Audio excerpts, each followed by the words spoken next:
as ano me vet chim mai poi Egam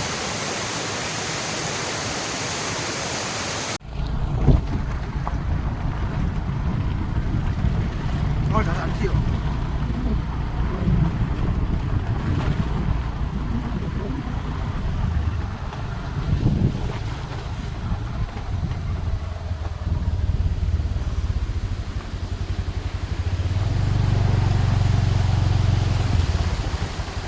Tumi tu itu, hả apa tu? Tunggu aku minta. lâu nó mấy khát vào chỗ là ngapa ảo cả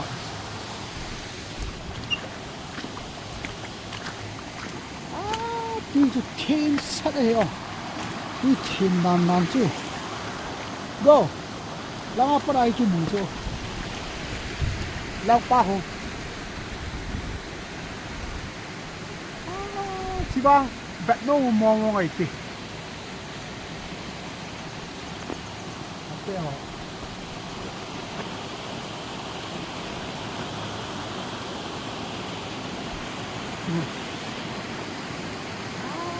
chỉ vang vẫn mong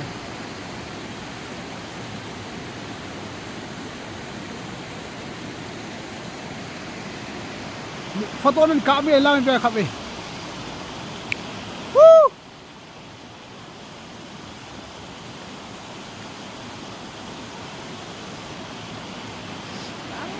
và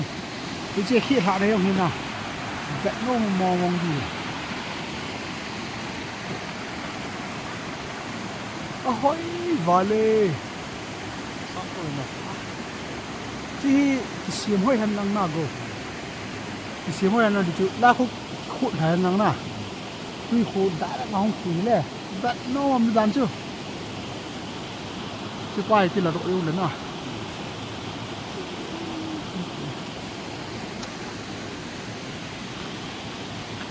không nhiều nào cho lại gù ya cho ha cái cọp thì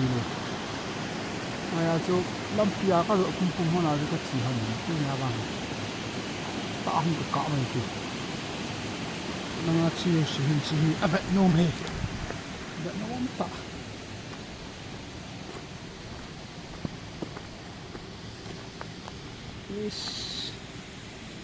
là yung khốn nuôi là ngapa gì vậy cho họ về ở số bị tê họ mấy chặt đi này cái chia ta Belum ada sam tu tak ada tak ni lah. là ngay tí sam đó này này đi ngon đi gần cọp chứ đâu Sam satu. hỏi đan cô 1 2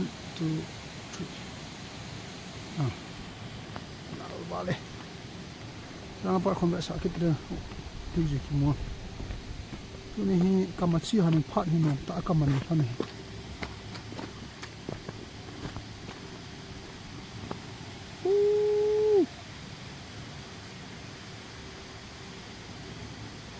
cái tí sam đó này sa nhìn đi thì găm liang lẹ lại đây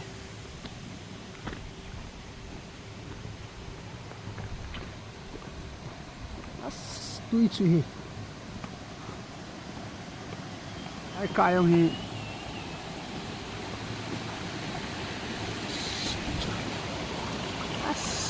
bọt heng ê bọt heng cái đen apa ni mình cạo bộ khát đến năng phone rồi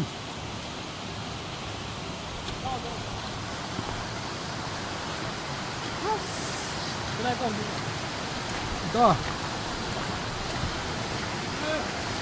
hả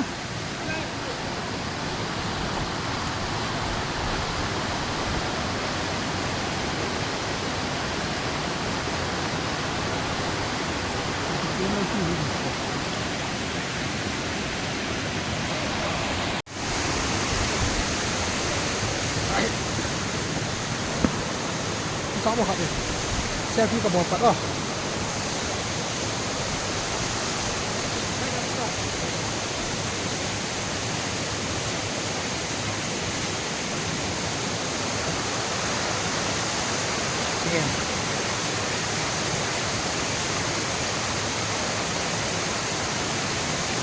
cái con này con mình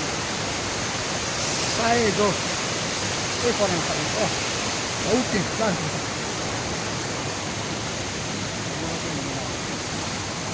ra hồi chỉ sao rồi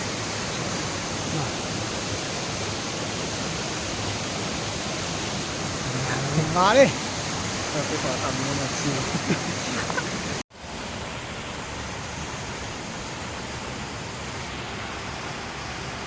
cái chim pôn thì nó hoàn nó vậy nông điều cái tạ sản này anh còn chỉ hình tính nào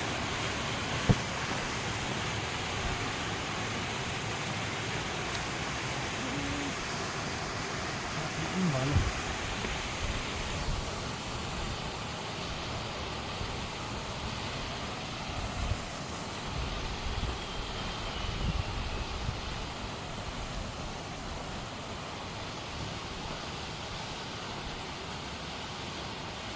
đây hả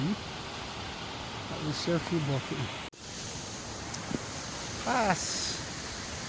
ano mày vậy chứ mày bồi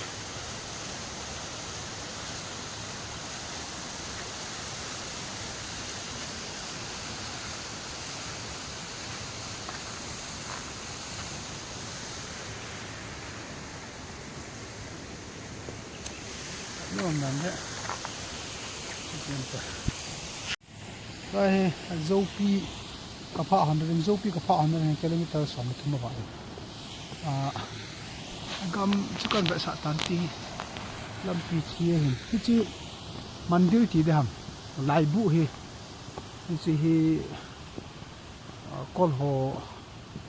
sapai pai na family hong vậy cái này lang cái tiếng hong vậy lang cái tiếng comment hình xây vô hay hòn chỉ chú em bu sa cọp đi mà lại bụi ông hệ hỏi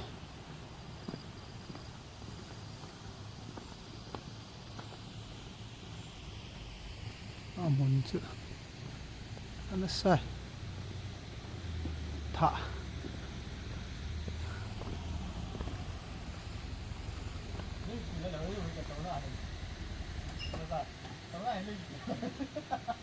ăn là lê bị thả lên như nghe cô muốn đang ngaba nôm lúa lại cả số bị thả dim sẽ đây mồi yang hi lấy sữa đam mi bò thấy hiểu à mồi yang hi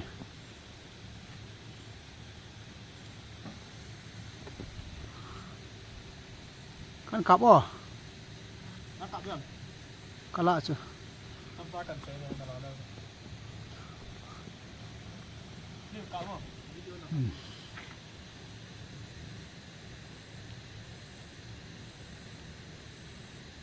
nó chăm chú tin apẹ lang coi ta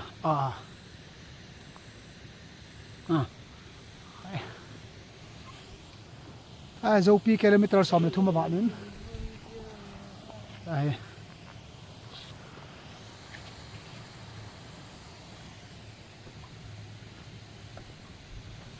go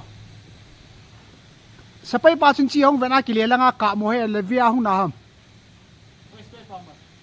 sapai o khali chi hong vetna he tiu chula embu sa to ka no sa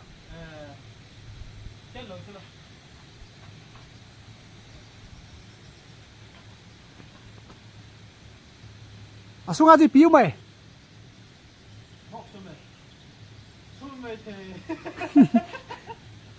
ngô chị đây tôi đi vào giờ phát nôm ta nên mang nghe ấy nhìn ít vẹt phải na mấy lối em mấy tài là cho ấy nhìn ít vẹt sạp phải cho nôm xe này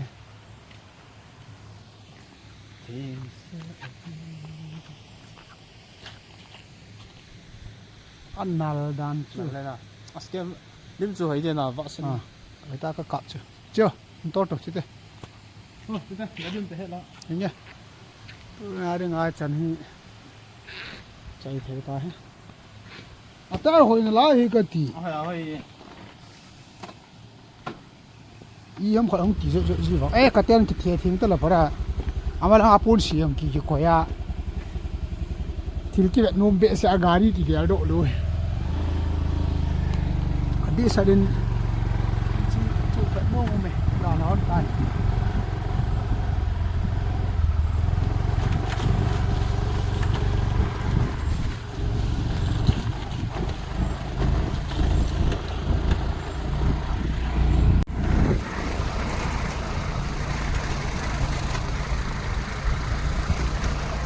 nó vetnom view cái tạ sẽ lên